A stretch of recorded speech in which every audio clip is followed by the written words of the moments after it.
In this video, I'm going to be making my final college football playoff predictions for the 2025 season. And on top of that, we're going to pick the bracket, and I'm going to name my 2025 national champion. This is a task that is going to be pretty difficult because based off of 1 year of precedent through the 12-team playoff era, we saw insanity. Arizona State projected to finish last in the Big 12. They make the playoff. Indiana, near the bottom of the Big 10 by most projections, they make the college football playoff. SMU was projected to be maybe a solid team, but not quite playoff upside, and they ended up doing it as well. And so it was just insane to see the types of teams that ended up in that conversation. So when you're considering these picks and thinking about it, do you take a big swing like that? Do you try to guess who those breakout teams will be, or do you play it a little bit safer? Let's get into it without further ado and talk about who I think is making the college football playoff this year. I'm going to split it up the only way I know how, which is by conference. We'll do the ACC, Big 10, Big 12, SEC, and then we'll talk about the group of six, I should say, and who might come out on top of there, or the independents as well, which is pretty much Notre Dame, and maybe even UConn we're talking about this year.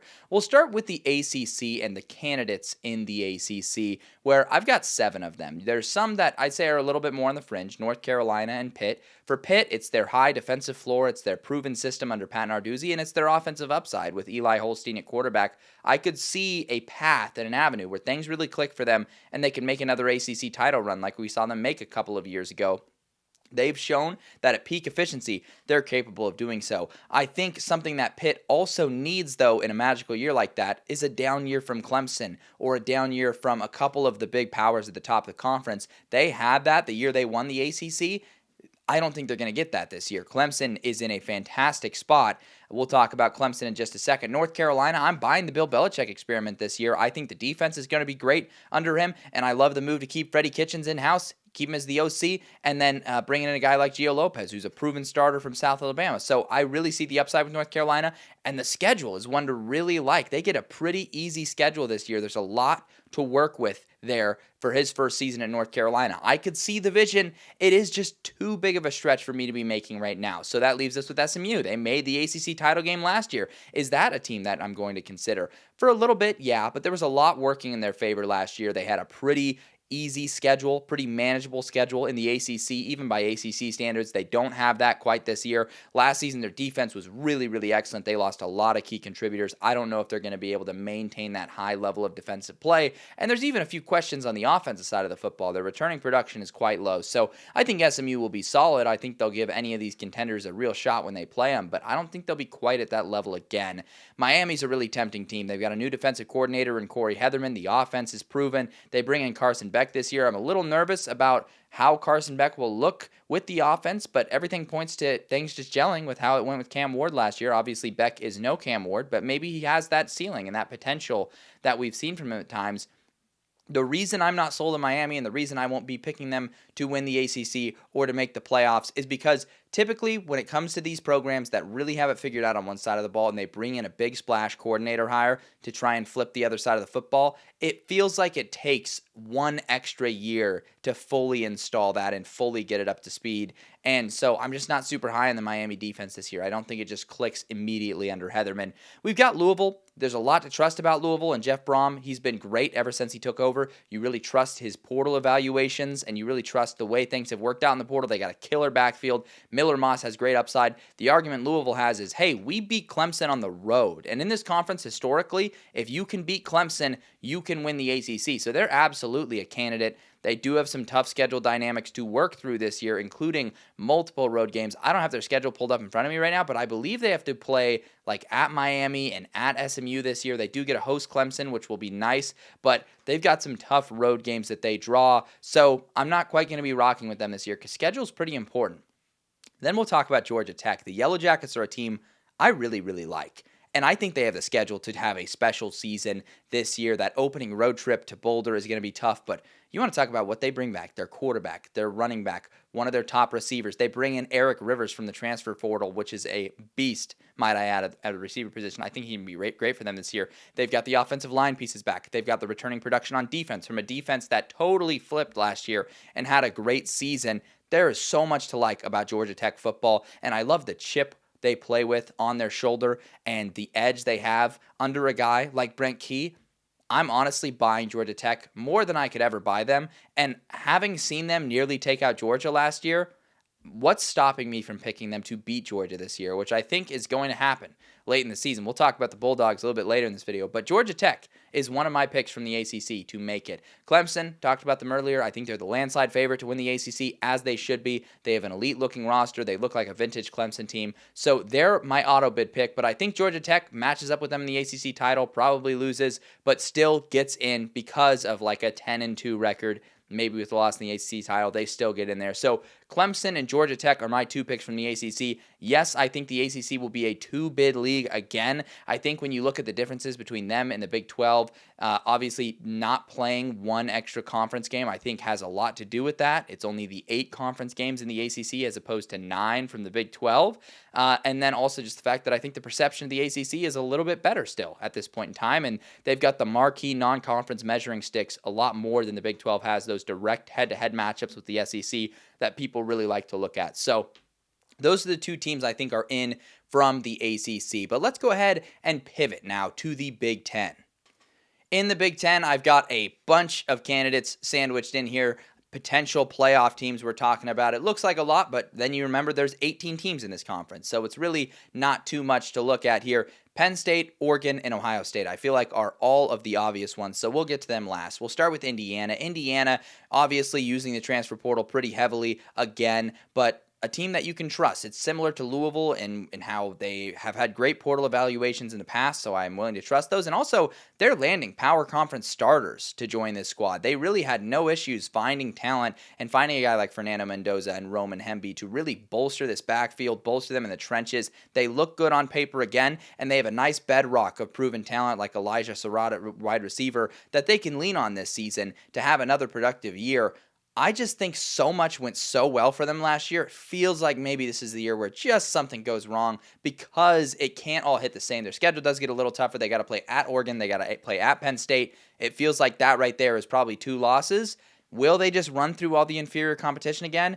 I'm not so convinced. I think they're going to drop one more along the line. I don't know who it'll be to. I think they might go at Iowa this year. That could be a spot. They play Illinois. That could be a spot. I don't think it's quite as easy. And so I think with 3 losses, Indiana wouldn't make the CFP. USC is a team that kind of ties into something I talked about earlier when I was talking about Miami. I think it takes one extra year for the defense to come along, and D'Anton Lynn is headed into his second year as the USC DC. So I think a lot clicks for them this year. I think the defense looks even better than it did last year. I think Riley flips the offense around, and they're a playoff contender at that point. I still think it's going to be tough for them because they're obviously not at the level of the Big 3, and we'll see if they're even at Michigan's level this year. They host them, but with USC, definitely I could see it happening, but I'm not going to be rocking with the Trojans at this point, which takes us to Illinois. The returning production is there. They won double-digit games last year. They ended the season with a win over South Carolina.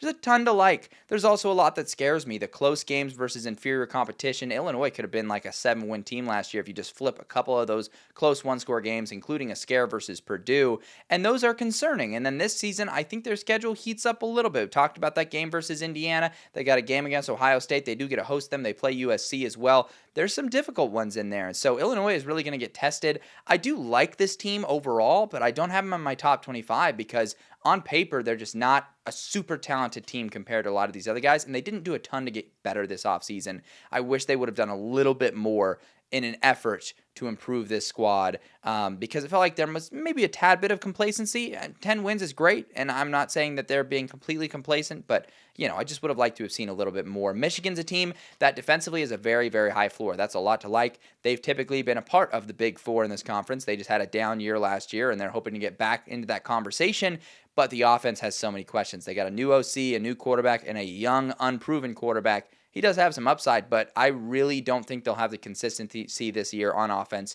to put together a complete season. So I can't trust them as a playoff team either. And that leaves us with Washington, probably the most dark horse out of those guys that aren't in the Big 3 at the top there. And with Washington, I really like them. I think they're going to improve this year, but we're talking playoffs.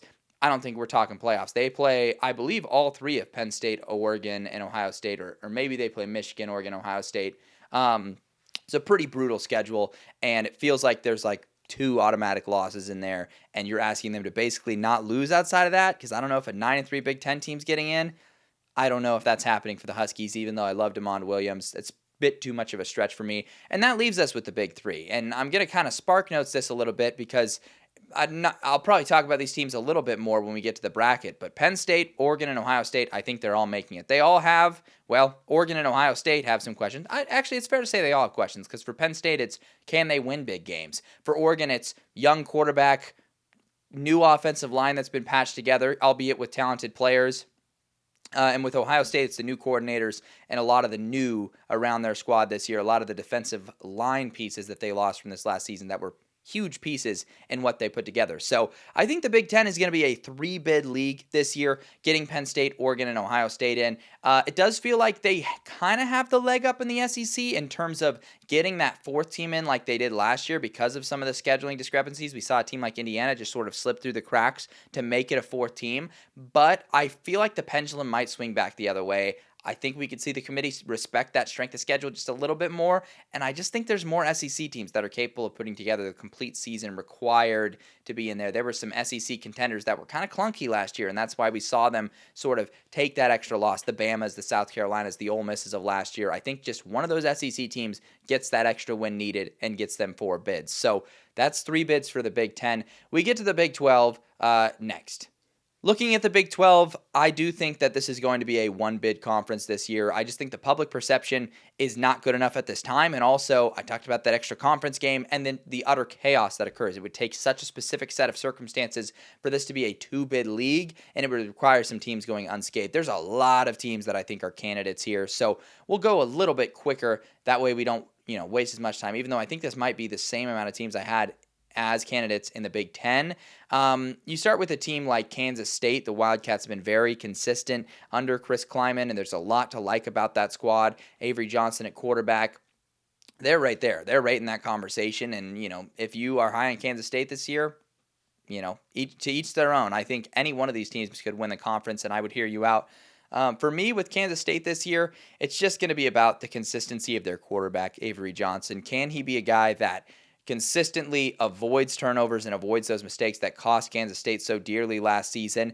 And can they just be more consistent and avoid those dumb mistakes and those turnovers and those penalties that really cost them in a lot of games last year?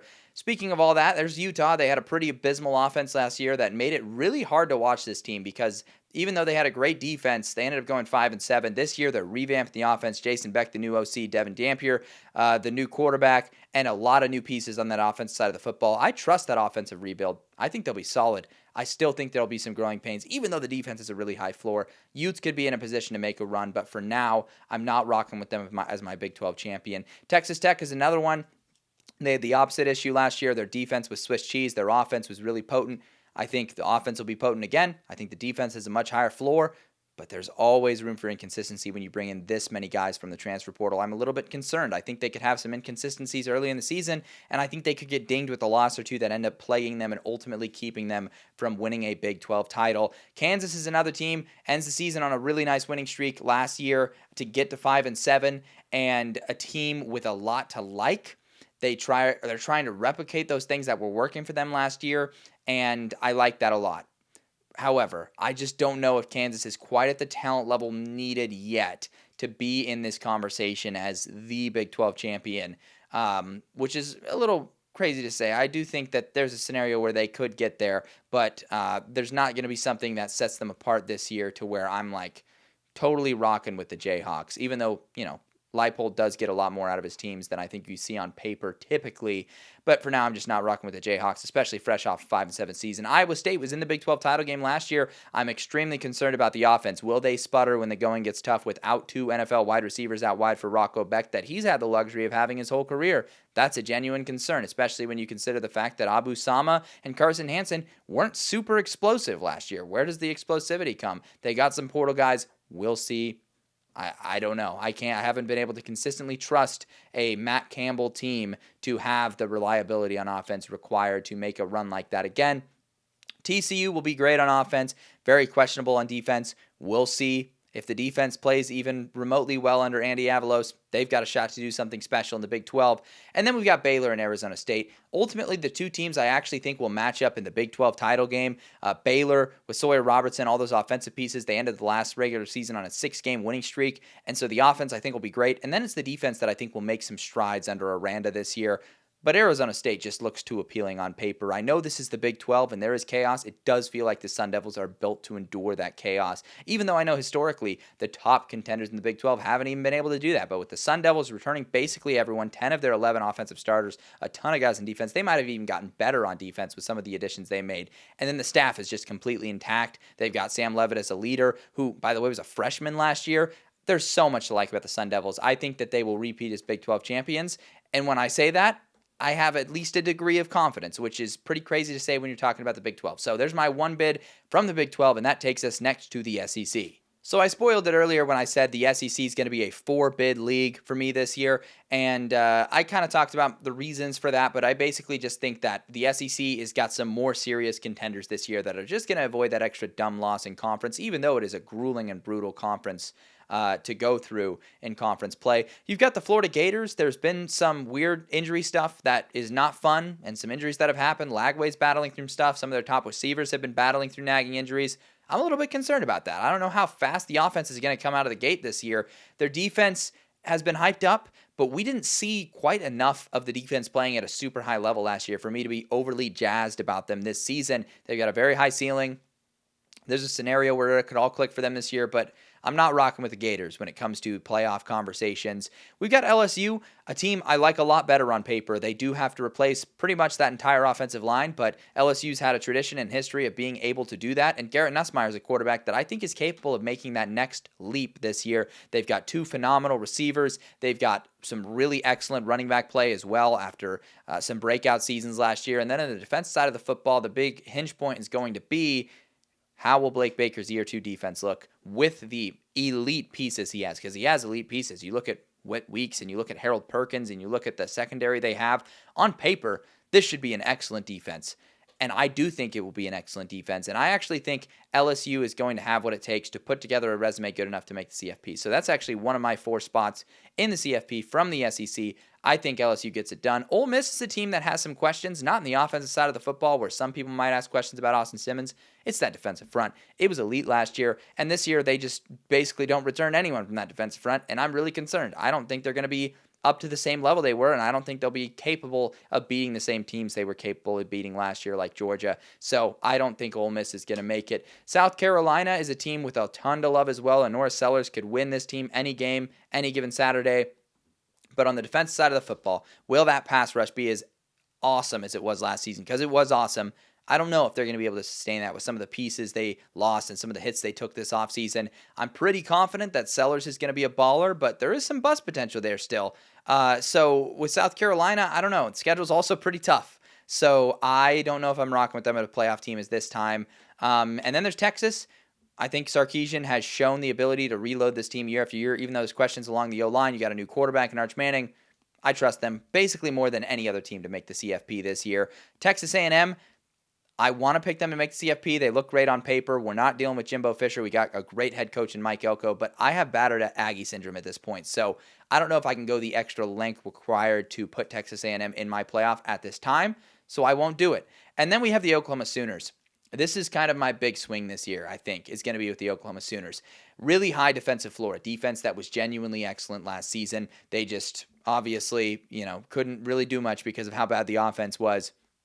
And then they bring in Ben Arbuckle, Washington State's offensive coordinator. They bring in John Mateer. Mateer may or may not have gambled in 2022 on the USC-UCLA game, but he will be the quarterback for Oklahoma, and I think he's going to be phenomenal this year. I think he's going to really upgrade things, and I think he's capable of flipping this team around and leading them on a CFP charge. I just believe in Oklahoma this year, and I think the Sooners will be a playoff team. And so if you're counting, that's 3 playoff spots. That leaves us with Bama and Georgia with 1 playoff spot up for grabs. And my playoff spot goes to Alabama. The Crimson Tide, a team I have a ton of faith in this year. They've got an elite roster on paper. So does Georgia, to be fair. But I also thought that Alabama dealt with a lot of adverse circumstances last year, and Kalen DeBoer dealt with a lot of circumstances last year that people have seemingly forgotten about, like the fact that he couldn't use the transfer portal for several months, and yet his players could leave for that first 30-day window when Saban left and he took over. The fact that Ryan Grubb left in February to take the Seahawks job, he had to battle through all of that. And I think for a lot of reasons, Alabama struggled with things throughout last season, like penalties and turnovers and having the wrong guys in the roster. I think they've shed a lot of that this season. I think they have one of the deepest and best staffs in college football. Ryan Grubb is back as the offensive coordinator. Kalen DeBoer is still there. He can coach in big games. He can win in big games. They literally beat Georgia last year in a down year. Yeah, they had some lows like losing to Vandy and the terrible loss to Oklahoma, but I really trust Alabama this year. I think they're going to correct and right a lot of the wrongs from last season and look phenomenal. Georgia, the elephant in the room, missing the college football playoffs, as per my prediction here. Fun fact, if you go back to 2014, the college football playoff era, and you just stretch the rankings all the way down to 12, Georgia would have 0 times that they have missed the college football playoff. And yet I'm saying they miss it here. I think there's a lot of flaws with Georgia football right now. And it's obviously a very high standard you're holding them to. You look at this grueling SEC schedule. I think Georgia could easily go 9-3 with the schedule. Gunnar Stockton, as their quarterback, puts a firm ceiling on your offense and what your offense is capable of doing. A lot of people like to put a lot of flack on Carson Beck last season for the turnovers and getting behind early in games, but he also really raised the ceiling of that offense at times. Their downfield passing ability was the whole offense at times, and they really struggled to run the football. This year, if Stockton can't stretch the field, which I don't think he can at a very high level, they could be in trouble, especially if they're struggling running the football again by Georgia standards, which is a pretty high standard. And again, standard needed to make the playoff. And then on the defensive side of the football, if their offense is mediocre this year and they need the defense to step up, do they have the same elite depth that they were used to having to where they can carry a mediocre offense by Georgia standards to the college football playoff? I don't think I'm super confident in that. And I'm super high on Georgia Tech, and Georgia Tech almost beat them last year. And so one of my swing picks is Georgia Tech beating Georgia at the end of the year because I saw it with my own eyes, and I'm not going to pretend like I didn't see it. I know a lot of people probably will when they make their predictions. And if Georgia loses that one, and then they lose to Bama in the regular season, and then they lose to Texas in the regular season, that's a 9-3 Georgia. I don't know if that Georgia team makes playoffs. They have a really tough schedule. They've got some flaws this year. So I don't think it's that crazy to say Georgia won't make the playoff. I know that's going to rile some feathers or ruffle some feathers, rile some people up, whatever you want to say. There's the 4 teams that make from the SEC. So if you count, that should get us to 10 teams in the college football playoff. And so let's talk about our candidates in the group of 6 and independents. In this final category, the candidates in the group of 6, I should say. Did I say group of 6 before? I don't know. If I said group of 6 before the break, ignore this part. Or before the cut. If I didn't, then shame on me. Also the independents. Notre Dame is in here. I believe Notre Dame will make the college football playoffs this year to just kind of spoil that pick. I believe CJ Carr is going to upgrade that passing game. I know Kenny Minchie could still win the job. Whatever. If he does, I think the passing game is going to be better either way. I think Carr will eventually find his way to winning that job. Running game obviously going to be fantastic. Defense, I think, going to be at a very high level. Offensive line, ridiculously high level. Going to have more consistency. I really like them a lot. A lot of candidates here. Had to show some love to Toledo. They beat Mississippi State on the road last year. They got a similar opportunity versus Kentucky. Shout out to Tucker Gleason and Jason Candle and his staff continuity. Texas State in the Sun Belt looking pretty deadly. Same with James Madison. A couple of teams that maybe could rise up. It's been a minute since the Sun Belt had a top-tier contender that rose like that and was able to stay unscathed. Maybe they could this year. South Florida's got some tough non-conference games, but even a decent performance in the non-conference could have them on that radar. Memphis, I think in a little bit of a transition year, but there's some positives. Brendan Lewis just got named the starting quarterback. There could be a year, and this could be a year where they win the American and are the group of 6 representative. UNLV, year 1 under Dan Mullen. They've certainly got the upside to do it with their fancy portal class coming in. Tulane, another team that a little bit of a transition year, but I still think the favorites to win the American Conference, which says a lot about that program and where they're at. There's a lot of great things that they have on paper. Navy, another team that could maybe be the Army this year and maybe even beyond that. With Blake Horvath, they're going to be favored in like their first 8 games to start the season. And then who knows what happens from there. They have a marquee matchup against Notre Dame. So who knows? Navy could be in a position to make something happen.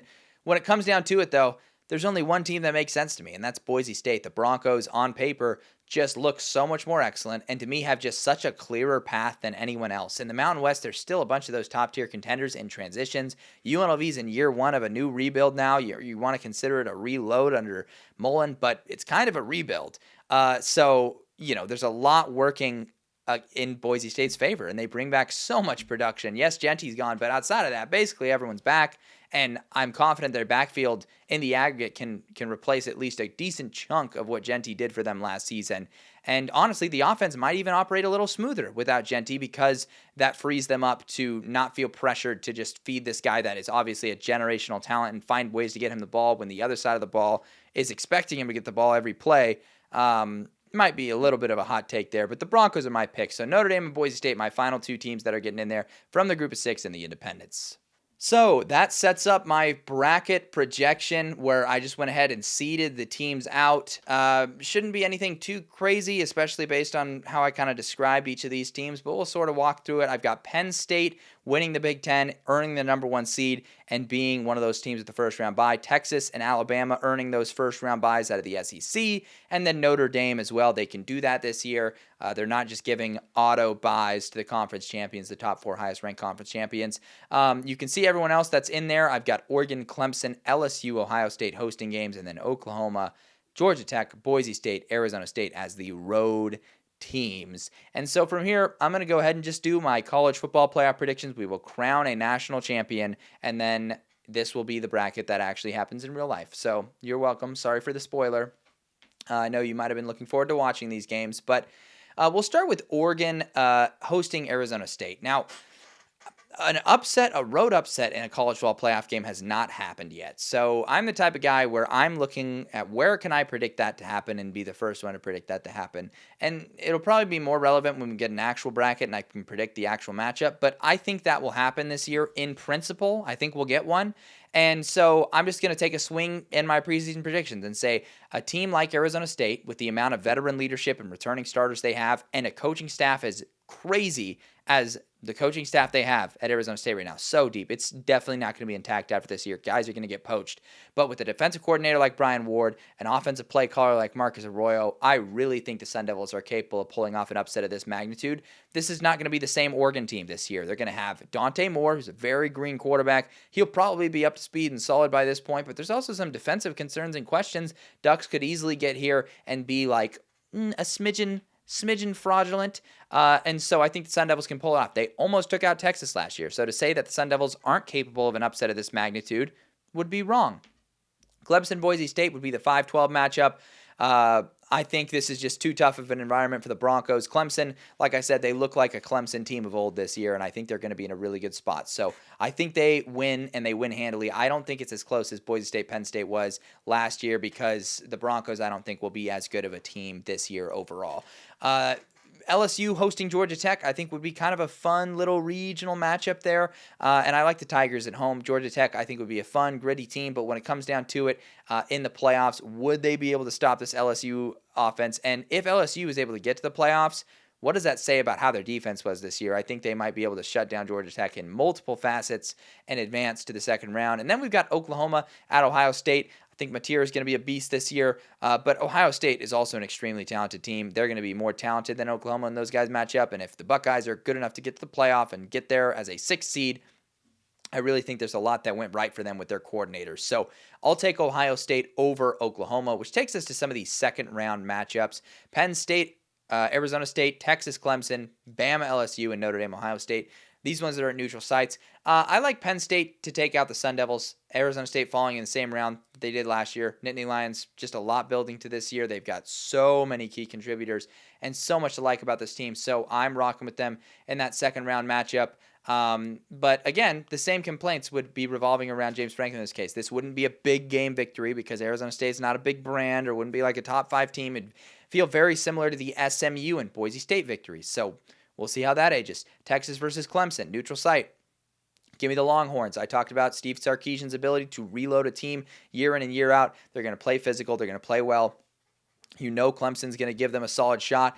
They gave them a solid battle last year in the college football playoffs, but I like Texas, and so give me the Longhorns to advance to the semifinals. Bama versus LSU would be a rematch. Could be the third time they play in the year. In my projections, it would be because they'd match up in the SEC title and during the regular season. I like Alabama here. I think the Crimson Tide are going to have a lot going for them, and one of the things that I love about Kalen DeBoer, is that he's shown the ability to win in big games, and he's shown that in the past. So give me Alabama to beat LSU in the college football playoff. Notre Dame, Ohio State rematch the national title game. Like I said, I think Notre Dame's going to have an improved passing attack, and I think Ohio State maybe not going to have some of that same big game juice that they had with Chip Kelly and Jim Knowles. Obviously, this is a point where you'll get a lot of stress and a stress test put on this new staff, and maybe Ohio State doesn't respond and answer. So that's why I'm not quite as high on them. I'll take Notre Dame to advance to the semis. So Final Four, Penn State, Texas, Bama, Notre Dame. I will take Penn State to win this game. I think them and their big game struggles and woes would finally come to an end here, and the Nittany Lions would take out the Texas Longhorns in the semifinals. This would be pretty big, and it would also be, I mean, if this is an actual matchup, think about the stakes of that matchup. You're dealing with Texas, who has lost in the semifinals back-to-back years. You're in danger of losing a third straight year in a row in the semis, and then you got a Penn State team that has not gotten a win of this magnitude basically ever, James Franklin's tenure. The storylines there are crazy, but I like Penn State. And then Bama, Notre Dame, give me the Crimson Tide. Not going to be quite 2012 national title type, blowout. I think Bama will just find a way to win this one. Again, just a little bit more talented than Notre Dame on paper, just an elite-looking roster. So I'll rock with Alabama, and that leaves us with Alabama and Penn State, where my national title pick is going to be Alabama. And it's going to be Alabama for a couple of reasons. Firstly, I talked pretty in depth about what I think in terms of what Kalen DeBoer had to deal with last season. And he had to deal with a lot, and he had to battle through a lot, and yet Alabama still did pretty dang good, all those circumstances considered. And Penn State, we truthfully have not seen James Franklin win in these games. And I know not seeing someone doesn't mean they can't. It just means they haven't yet, and I trust that he will. I just picked him to beat Texas in the semifinals, but to go that extra length, to say they go all the way from having never done it to winning a national title, I don't know. Another thing that makes me uneasy is the same thing I've touched on a couple times. It is Jim Knowles' first year coaching the Penn State defense. Are there some hiccups there? Are there some growing pains? Is there a few things where maybe, yes, he has an extremely talented, awesome defense, but maybe he doesn't have the type of players he would love in his defense? That might be a little crazy to say, but we're talking about national title-worthy teams. I think both may be next year, but as it currently stands, I can't see myself picking Penn State to win a national title. It just wouldn't feel right. So I'm going to rock with a team and a coach that I think gets a lot of disrespect right now. Alabama is my national title pick for the 2025 season. If you're unhappy with that pick, it may be a consolation to you to know that I've missed on my last two national title picks in the preseason. My 2023 pick, infamously, was the Clemson Tigers, and then they flamed out spectacularly in week one and then had a really underwhelming season. And then in 2024, my pick was Georgia, and Georgia also flamed out. Carson Beck injury did happen, but I didn't think they were necessarily good enough to win a national title last year either. So technically 0 for 2 since my content has taken off on national title picks. That's what some people remember sometimes. That's okay. I've definitely, I've hit on some other picks, but some people want to boil it down just this. That's fine. You can do that. Alabama's my pick to win the national championship this season. So there it is, my official bracket prediction for the 2025 season. If you've made it this far in the video, you're a real OG. Thanks for doing that. A couple exciting things going on. I've got a Discord now. If you want to join that, I'll link that down below. You can join that for free. And there's some subscriptions you can do to elevate. If you want to be a See It Budge booster, you can get access to a lot more awesome, cool stuff that's in there. Like the college football score bot, where you can interact with people basically live as the scores go. It's really cool. Trying to build a community on there. And like I said, the general chat is free. You can join for free right now. Something I'm super excited about. Season is almost upon us, and that is something to be excited about as well. So that's all I have for this video for you guys today. Appreciate you guys for watching and sticking with me, especially if you watched all the way to the end, and I will see you guys later this week.